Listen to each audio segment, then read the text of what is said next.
ഗുരുവായൂർ ക്ഷേത്രനടയിലെ 32 വ്യാപാര സ്ഥാപനങ്ങൾ കടുത്ത പാമ്പ് ഭീതിയിൽ. ദേവസ്വം ഓഫീസിന് പുറകിലായുള്ള തെക്കേ നടയിലെ വ്യാപാരികളും ജീവനക്കാരുമാണ് എപ്പോൾ വേണമെങ്കിലും പാമ്പ് കടിക്കാമെന്ന അവസ്ഥയിൽ ഭയത്തോടെ കഴിയുന്നത്. ക്ഷേത്രത്തിൽ നിന്നുള്ള മാലിന്യങ്ങൾ കുന്നുകൂട്ടിയിട്ടിരിക്കുന്ന സ്ഥലത്തുനിന്നാണ് വിഷപ്പാമ്പുകൾ ഉൾപ്പെടെയുള്ളവ വ്യാപാര സ്ഥാപനങ്ങളിലേക്ക് നിരന്തരമായി എത്തിക്കൊണ്ടിരിക്കുന്നത്. ഞായറാഴ്ച ഉച്ചതിരിഞ്ഞ് തെക്കേനടയിലെ ഒരു കടയിലേക്ക് 7 അടിയോളം നീളമുള്ള വലിയൊരു ചേര പാഞ്ഞുകയറിയത് കടുത്ത പരിഭ്രാന്തി പരത്തി. പിന്നീട് പാമ്പുപിടുത്ത വിദഗ്ധർ സ്ഥലത്തെത്തി ഏറെ പ്രയത്നിച്ചാണ് ഇതിനെ പിടികൂടി മാറ്റിയത്.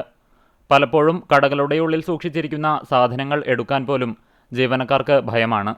പാമ്പുശല്യം കാരണം ദിവസം മുഴുവൻ കടയുടെ പുറത്തു നിൽക്കേണ്ട അവസ്ഥ ഉണ്ടായിട്ടുണ്ടെന്ന് വ്യാപാരികൾ പറയുന്നു. ഞങ്ങളുടെ ഗുരുവായൂർ ദേവസ്ഥത്തിന്റെ ഭാഗത്തുള്ള തെക്കേ നടയില് ഇടയ്ക്ക് പാമ്പ് വരാറുണ്ട്. ഞങ്ങളുടെ കടകളിലേക്കും കയറിയിട്ടുണ്ട്. ഇപ്പോൾ വലിയൊരു ചേരനെ ഇവിടെ നിന്ന് കൊണ്ടുപോയിട്ടുണ്ട്. ജീവൻ പണയം വെച്ചാണ് ജീവനക്കാർ ഇവിടെ ജോലി ചെയ്യുന്നത്. സാധനങ്ങൾ എടുക്കാൻ കൈയിടുമ്പോൾ ഉള്ളിൽ പാമ്പുണ്ടാകുമോ എന്ന പേടിയാണ്. ക്ഷേത്രത്തിൽ നിന്നുള്ള കരി, ആനകളുടെ തീറ്റയുടെ അവശിഷ്ടങ്ങൾ, മറ്റ് ജൈവ അജൈവ മാലിന്യങ്ങൾ എന്നിവ കൃത്യമായി സംസ്കരിക്കാതെ തെക്കേനടയിൽ കുന്നുകൂട്ടിയിട്ടിരിക്കുകയാണ്. നിലവിൽ ഈ പ്രദേശം പൂർണ്ണമായും കാടുപിടിച്ചു കിടക്കുന്ന അവസ്ഥയിലാണ്. ഇതാണ് പാമ്പുകൾ താവളമാക്കാൻ കാരണം.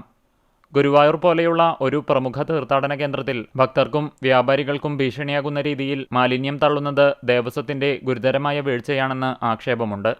ഈ ഭാഗത്തെ കാടുകൾ വെട്ടിത്തെളിച്ച് മാലിന്യങ്ങൾ എത്രയും പെട്ടെന്ന് നീക്കം ചെയ്യാൻ അധികൃതർ അടിയന്തര നടപടി സ്വീകരിക്കണമെന്ന് ഭക്തരും വ്യാപാരികളും ഒറ്റക്കെട്ടായി ആവശ്യപ്പെടുന്നു.